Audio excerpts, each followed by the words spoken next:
大家好，欢迎收看今本嘅福气类嘅介节目。讲到你台湾咧係你亞洲第一通過通性婚姻嘅國家，然後一個非常重視你嘅性別平權嘅國家。你今日要請嘅來賓呢，讓佢之前有來參加過你節目嘅錄音，介紹是佢帶來嘅係阿爸嘅錄音帶嘅美術展。今本日咧，佢嚟大家嚟分享佢在第二集嘅美術展，非常嘅有意思。大家嚟分享佢其實你嘅漫步分享。嗨，大家好，我係用電器啱啱喺係漫步真歡喜又來到福氣來咧。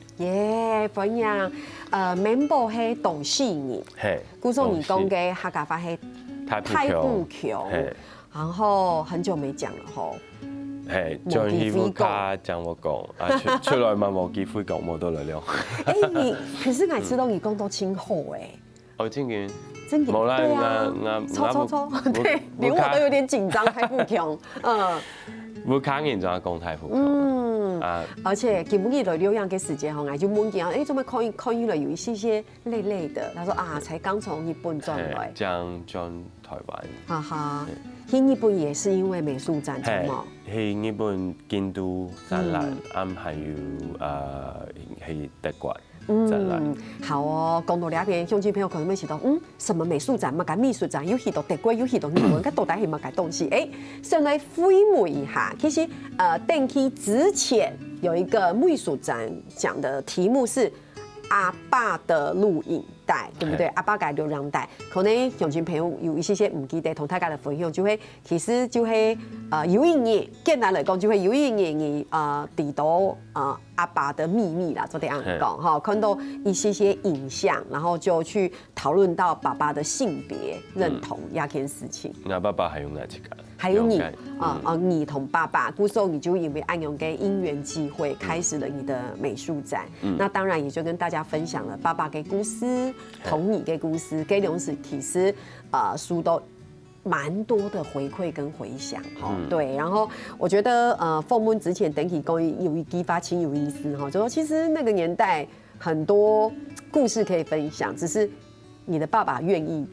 講出來啊，我就覺得這很重要。不過重點係你同安永嘅美術展帶到無窮嘅國家同大家來分享，要不要講一下你帶到無窮嘅國家，大家本年嘅回饋係乜嘅？我都係要帶到德國一開始嘛到韓國嘛要韓國，要從嗰時嘅疫情期間，我只有半件作品給我放到展覽的刊物裡面發表，然後也都係因為疫情開放，所以你有機會去國外，就是把這個作品就是完整的跟台灣的展出是一樣的方式，都係可以有攝影的部分，還有紀錄片的部分，然後就講到我們家跟我父親在婚姻平權通過之後，開始對話我們彼此的性別認同，然後這個東西其實是一直從以前到發現到錄影帶，然後到他給我，還有到我阿媽過世之後，還有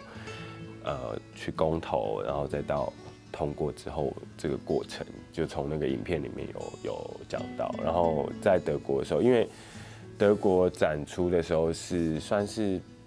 因為亞洲的作品討論這個的題目的其實很少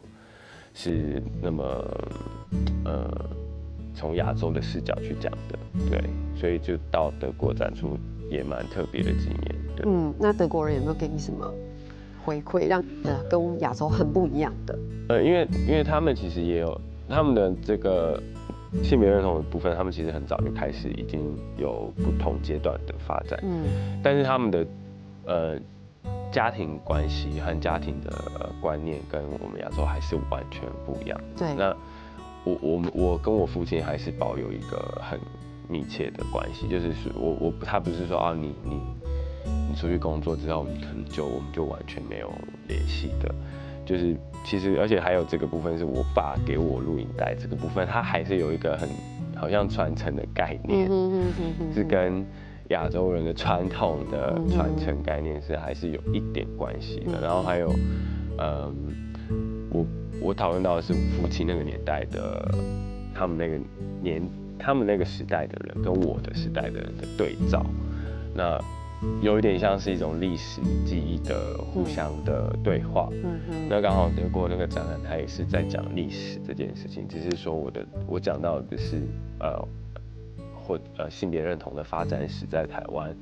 从我个人的故事怎么样去隐喻整个时代和这个环境在亚洲里面，因为我们的婚姻平权也不是突然间通过嘛，它也是透过不断的公投，大家不断的讨论，然后还有因为媒体，然后还有游行，甚至到抗议这件事情，就是它其实有一个脉络，所以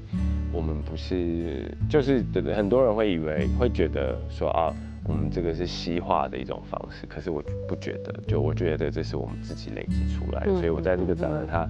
很大的用意是希望让西方人看到的是我们的发展跟你们不一样，然后我们有我们自己的方式。说得很好哦。其实这中间也讨论到家庭关系，因为在贵威跟家庭管黑，其实不是疏离，就是他们的方式不一样，因为小朋友早早就独立了，对。然后但是台湾人很有趣的地方是，就是亲密。我们常说我跟你有血缘关系，对不对？好，我们关系是亲密的，所以因为你跟爸爸这样的一个亲密关系或是互动关系，我觉得对他们来说是比较不同的。他们就会觉得我是一个独立的个体。那今天我对于我个人的性别认同，或者是我自己的生命历程，我就是这样子来互动。但是Mambo 这边其实跟爸爸怎么样，你还是会有一个蛮紧的扣连，对，所以才会从第一个展览阿爸给录影带爱娘娘哈。不过也系之前嘅美术展哦，讲嘅系阿爸嘅录影带，不过基本有咧讲嘅系性嘅，对不对？这一次叫做居家娱乐，技干娱乐，而且这个名字听起来就好吸睛哦，居家娱乐。居家娱乐会是什么东西？我要跟大家分享一下俩白改艺术展。对，居家娱乐都是拿爸爸一家下头加录阳台改标题，很有趣。其实我刚讲啊，爸爸都是一个艺术家，真的，佢都是用佢方式创作。不过佢创作的题目可能跟他的身体跟他的性的想法有关系，所以他给我那个录影带，我也不敢完全看，就是直到我要做居家娱乐的展览的时候，我才想说好，我要看。但是压力其实还是很大，因为从小时候到长大也没有真的在看过。后来就发现我爸是有意识的要展示的，因为他是有构图，他有设计过的。那这个概念就跟现在的社群媒体，其实每个人对自己的身体认同是跟以前的年代是不一样的。所以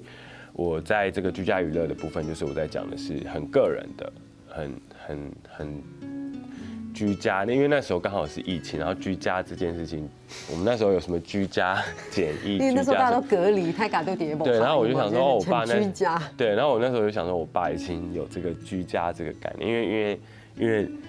就是我英文叫做 home pressure。然后 pressure 就是娱乐的概念，但是那个 pressure 其实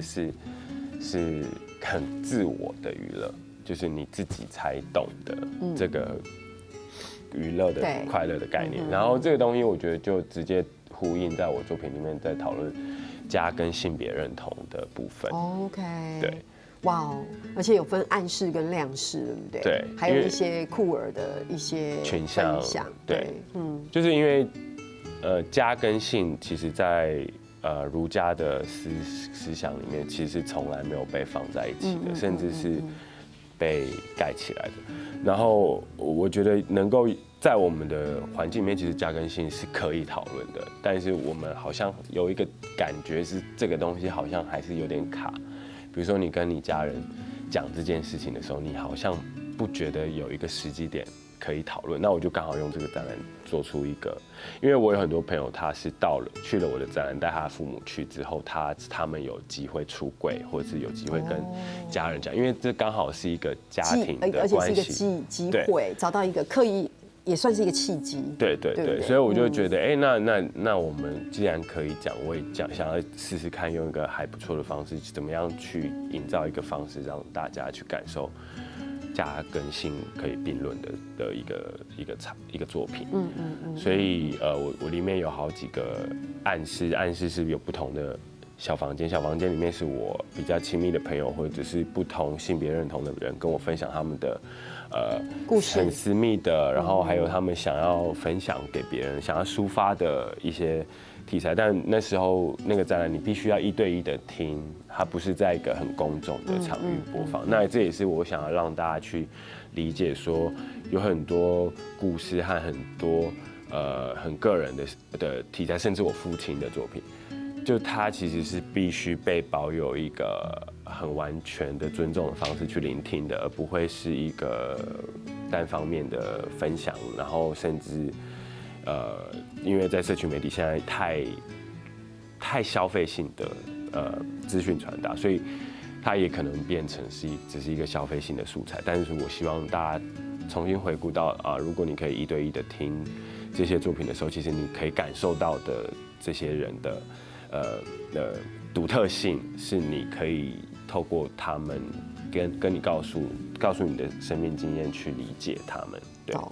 哇，所以你看哦，所以佢俩美术展其實係非常榮幸去設計吼，還有乜嘅故事，大家先聊下，你等下再來講。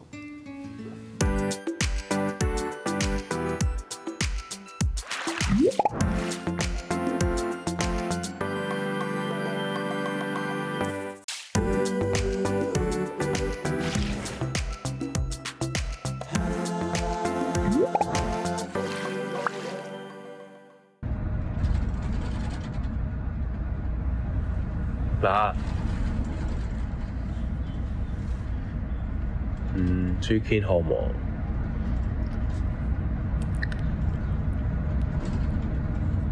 我唔知還是在寫信本來忙，不過我想寫一封信本佢，我唔知是在看還是看忙咧，可能一塊。唔通記得做本來嘅錄陽台嘛？此來細時我看到嘅錄影台後，感覺嗰時到了下已經改變我人生。呢個改變可能唔係故意要改變我。因為了錄影台，像我細時看過後，媽媽講講，人生有一道唔似家嘅事情，媽媽冇甲人講。不過我講向下帶，向下想法，媽媽啲唔都想乜解，因為我啲媽媽係同性戀。所以我第一道事情係影嘅事情。剛才看到嘅短片呢，係禮拜嘅美術展記家娛樂嘅短片，這個是 Member 你自家拍嘅。嘿，對，我在今年初居家娛樂展出了最主要的一個錄像作品，然後它就是用竹架播映的。用竹架陳設的屏幕播映，然後剛剛那個是算是片頭，就是從我自己寫給我父親的一封信，然後那個信的描述的口白是我用大埔腔去說出來，然後那時候我還要叫我妹幫我寫成文字，因為我不會寫客語的文字，然後我表妹她是有學過那個客語的文字，對，為什麼會想要選擇用大埔腔來念也行嘅？因為那個作品最主要、最核心的問題就是的一個作品的點，就是我希望每一個故事，就算我個人的故事，或者是每一個，我都覺得它要被很全然的尊重的方式聽嘛。那如果我用國語講，因為我有試過，然後我就覺得这个并不听起来不像是我对我父亲讲，听起来像是我对大众讲。但是我觉得我用客语的方式，我觉得我才真的是跟我父亲讲，因为我父亲是讲客语的嘛。但是虽然这个作品它到时候播映的时候是在美术馆，然后我觉得用客语对于这个作品的表达才会是真正的是一个跟我父亲对谈的方式。但中文是大家可以阅读的啦。这个短片爸爸有看过吗？有，这封信我确实有给我爸爸，也在书本里面。对。你用一下信给爸爸。因为我爸爸以前我细时期都在写信本来，写一道图材料、图内容、反正其中还用写，佢写信较无讲法，佢讲法一小法，所以我看到佢写本来一道信，我爸爸的字嘛一讲，所以我就想说，好，那我用一个信来写给他，当做这个作品的一个最主要的。你有算过爸爸给你多少封信吗？大概10几封吧，就是在你希望同你供给发，他如果在表达上没有办法很明确或很精准，你就下信不你。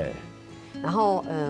里面有看到有青朵跟录影带，也就是我们第一次展览的时候，凤木也是有公购，所以爸爸给录影带也算是他主动就会问，等起。爸爸也录影带本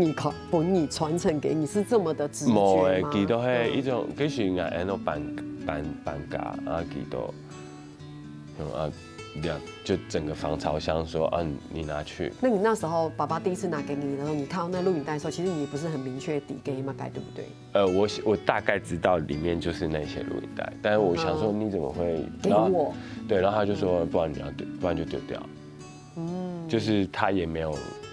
他也不是說希望你幹嘛，那他只是說反正你有在做作品，那如果你覺得你想要，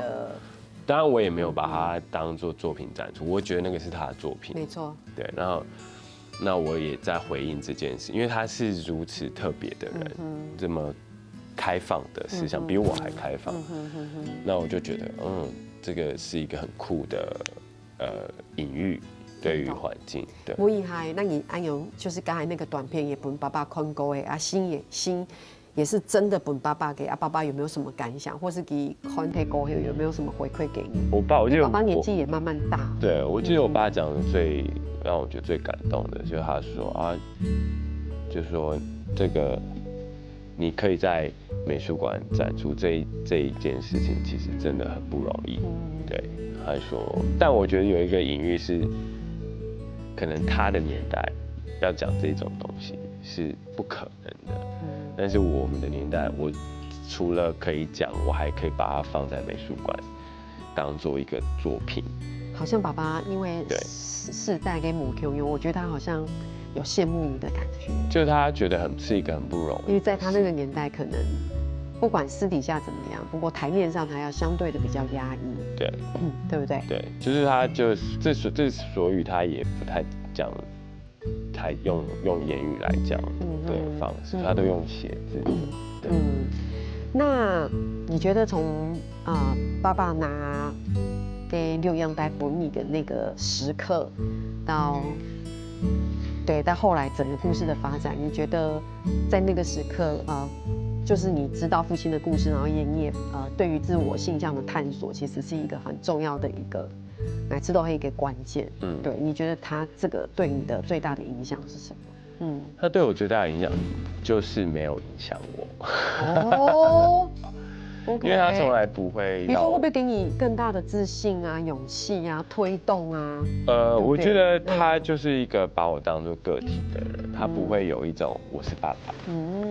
OK。我覺得這很，我後來才知道，我覺得這個很重要，因為我覺得普遍的，因為我是因為離開了家裡去外面念書，認識其他朋友，我才想說哇，原來家庭對小孩的束縛是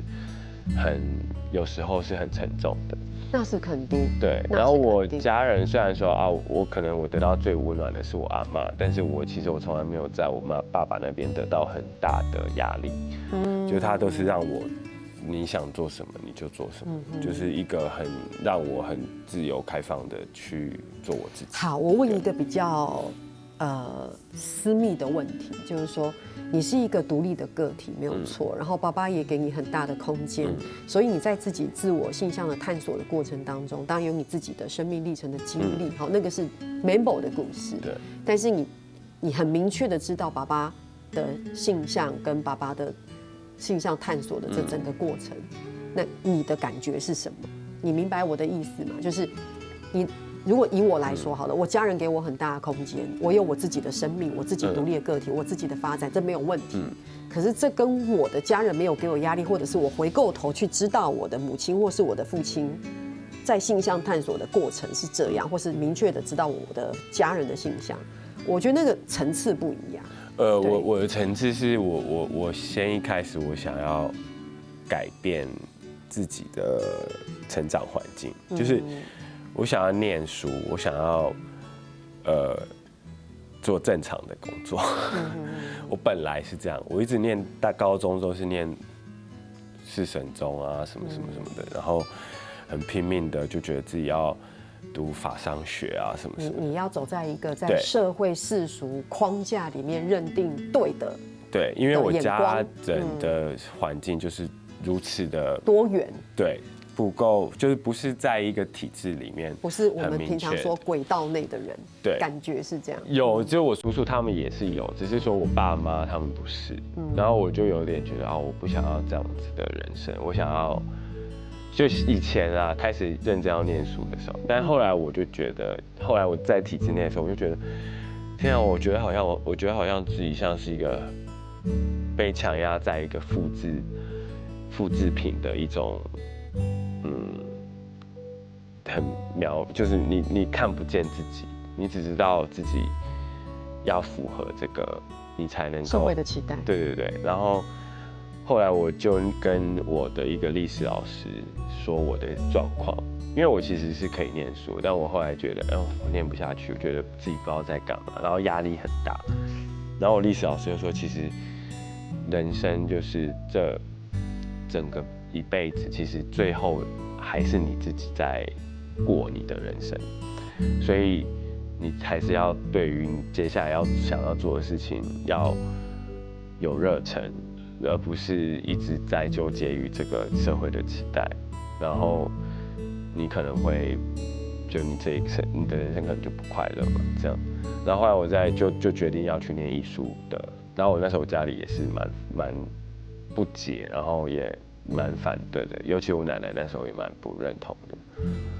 因为他们就觉得为什么我会念书，然后还去做这种艺术的。然后后来我又跟我的艺术老师聊，就是那时候的专任李淑珍老师，然后他就说，其实就是你会决定来念艺术，然后有很大部分可能跟你的成长环境是有关系的。然后他就告诉我说，我当时就有跟他出柜，跟他讲家里的事情。他说，其实这些都是你创作的养分，也是你可能会成就你个人特质的一些的方法。就是应该说，你可以我们老师就说，你要不断的去了解自己，你才会了解外面的世界，而不是一直不断的接受讯息，而是你要知道自己跟这个世界的。你多了解自己，你就会多了解。所以看起来，这里面父亲也扮演着蛮关键的角色。对，就是我父亲跟我奶奶，就是我觉得我的行为和我的做人处事跟我奶奶很像，可是我的开放的思想跟我爸很像。但我爸是很不羁的，而且他甚至不顾。就是不顾任何的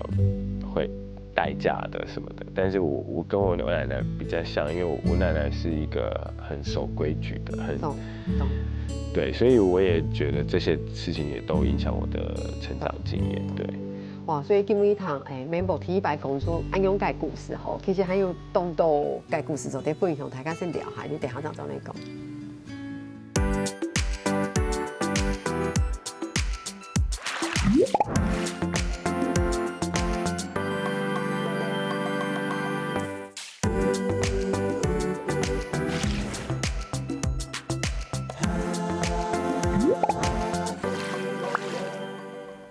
到芳芳宇走在绕墙都 member 那种节目地图哈，我们上一段节目有讲到，就是其实不管是阿婆也好，爸爸也好，对你的影响是什么？我觉得，跟男的共听起来就是，其实在一个又压抑又束缚，但是又开放又给予空间，然后又复杂又多元的一个环境底下，最后在自我探索的沟场低度。我觉得你还是选择艺术这条路哈。那爸爸给影响当然是很关键哈，因为这是你的成长历程。还有另外一个就是，我刚刚会按钮问爸爸的意思，就会跟爸爸有点类似，反正白话文就是爸爸同你跟我说，嘿来耶，爸爸跟你讲这是爸爸的秘密，好就会按钮你。你那时候心中的第一个萌芽的念头，黑马该？对，你没想讲，专很没想我有生意，对，就你怎么会想要有小孩？那你干嘛要生我？你怎么会生我？然后后来这也是连到，就是其实也有连到，我觉得亚洲跟西方不同的概念。就是我们就算在你就算你是什么同志还是什么，你好像还是觉得好像要有下一代。然后我爸确实后来我有问他，他就说他觉得要有下一代比较，他甚至也觉得我要有小孩，然后他觉得。这样子你的生活不会孤单，所以那时候爸爸觉得一定要生谁来什么？对，他也就是觉得他想要，因为我阿嬷也是我们家的那个结构很妙，是我阿嬷是童养媳，然后我阿公是许配，就是那个年代很对，然后也是为了一个传宗接代的概念，对。然后我觉得我可能也有我们家那个根深蒂固的想法，就是也觉得要就传承到爸爸给片。对。好哦，那妈妈呢？就是你这次办这个居家娱乐的美术展，是不是妈妈也有跟妈妈联络？对，就是在这个作品我也有在，就是我过年回我妈妈那边，然后跟她聊，想说从来没有问过她，但是父亲的录影带都已经展出过了，然后那个媒体也报道了什么，我想说我妈不知道知不知道，因为她也都没有讲。然后我就想说，好像可以问问看她，因为我妈蛮聪明的，她就是一个很聪明的人。然后我好像那时候还有打电话给她，然后她都没有接，我还想说她是不是生气。然后后来发现我多想了，后来我们过年吃饭的时候，我就问她，结果她就侃侃而谈很多事情，就还讲他们那个年代的。我觉得妈妈根本就在等你开她那个锁，好不好？她等很久，忍很久，终于你回去过年把它打开，这样有几分讲啊，牛对。也因为这样，好像有一个展览叫塑胶礼仪，黑猫。就是这个东西，就是我其实居家娱乐，我就回应到，其实大家都看到的是。我父亲跟我这样子，然后其实也很多人都会问我说啊，那你妈妈还好吗？什么她是不是怎么觉得好像放在一个很担心她会怎么样这样子？对，当然我就会想说，其实那个想法可以转换，因为我母亲是一个更利落、更聪明，或是更有能力的一个女性。好想知道妈妈的故事哦，感觉到妈妈的故事也很精彩。对，因为她就是一个老板娘，然后她到酒店老板娘，然后就是，而且还不止一家的那一种。妈妈是华灯初上，然后她就很自豪的，就是她当年怎么样。哇塞！所以我就觉得，其实这个想法可以翻转，就是所以我就。讨论到塑胶礼仪，其实在讲我个人的阴柔特质，还有我个人欣赏这种俗艳的美感的一种，因为我平常的商业摄影作品，其实我的颜色是非常饱满的，然后我也很喜欢颜色的运用，然后我在讲到的是塑胶礼仪，就是讲客家文化里面常常运用的那个很阴柔的色彩。就是我是取样在这种我自己成长经验里面的女性给我的这种魅力，就管我妈或者是我姑姑、我阿嬷他们那些，在我成长过程里面，其实我有很多部分是被这些影响，但当然是因为我个人的形象特质，所以我才会把这些东西很整合的在我的创作里面。对，所以这部分就从我妈到奶奶，然后到回家，然后再讲到塑胶礼仪里面，其实就是客家文化里面，其实有很多的阴柔色彩，然后是很俗艳、很有美感的。好想访问妈妈哦，好想访问爸爸哦。对，就是哇，这真的是已经因为很特别。我觉得在这中间过程当中，我们可以看见别人怎么样在这个过程当中转化学习，好跟成长，压力的释放，好。对，这个是这个部分。其实Mambo 有好多的故事可以分享，可是因为我们这个时间的关系，我手中有一个这个快问快答，题目很多，不过我就看时间问，好吗？好，第一题，请问一下，你最近一次心动的时候是什么时候？去年的，感觉我可以知道很多秘密。去年夏天。那后来呢？就远距离，所以没有特别。就当时对。那现在呢？还有联络，对。好酷哦！好的，远距离还有联络，你看我们这个人很想探人家隐私，觉得很有你。好的，好，那么如果我们相信华人所说的轮回的话。这个是前提啊，你谁你就下辈子你都得选择的话，好，当然这个题目很大啦，因为客观条件不一样，没关系，我们就直观的想，你如果可以选择的话，你会选择什么样的？比如说生理性别或者男生女生，为什么？好像还是可以继续当 queer。对，真的啊。对，因为我觉得好像生活蛮多方法可以去思考，就是环境的事情，对，比较开放。酷哎，好哦，其他都很 normal 啊。但我最后一题，你最近最想做的一件事都可以，随便，睡觉啊，吃饭啊。最近蛮想去滑雪。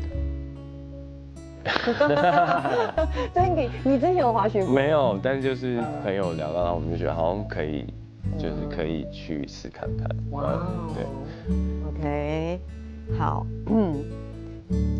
好，再问一题好了，真的只剩1分钟了。在展场最讨厌听到的一句话，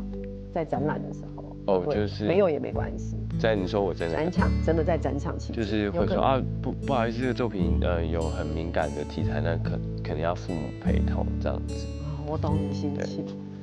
然后我就觉得，可是里面的作品就是我父母然后我觉得这样子，你不就是又再度的把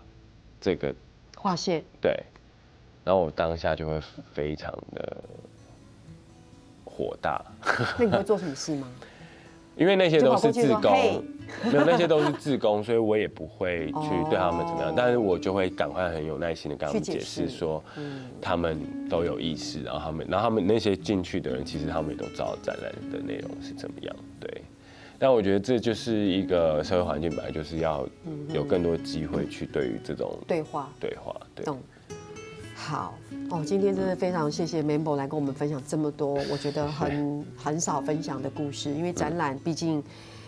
很亲密，但也很有距离感可以亲自的听到 Mambo 爱用功法，我还是觉得非常的动容。最后1分钟，要不要跟我们分享一下你未来的规划，黑马给未来规划？就是12月，现在可能在那个台南有展览，可能一直展到1月。然后那个作品就是比较是跟不同的媒材，就是有跟一些传产的织品的工厂合作影像的制造照相计划。然后明年也可能会在东京或者是首尔有其他的展出，国际的展出，对，哇，好棒哦！其实这是T2百类访问 Mambo 每一次访问 Mambo 都觉得 Mambo 不一样，带给我们新的样子。所以我们在这边其实祝福 Mambo， 我觉得自己有喜欢的梦想，我觉得我觉得这很老派，但我觉得还是要坚持。最近在剧本上面看到一句话，我们说球来了就打。我觉得就是这样，球来了我们就挥棒，不管我们挥棒后面的结果是怎么样。所以祝福 Mambo 在台南的展览，台南这个城市也是2024年200年展览很多，祝福你的展览成功，也祝福这些国际的展览成功。下次在我们这边分享更多的故事。好，感谢，谢谢。好，3年後咧，讓場鄉親朋友同下咧做認同了。校群復習類咧節目嘅鄉親朋友，我記得去到呢個免數咧傾站哦，還有填入客家電視嘅 YouTube 頻道，也記得留兩個影片分享出去哦。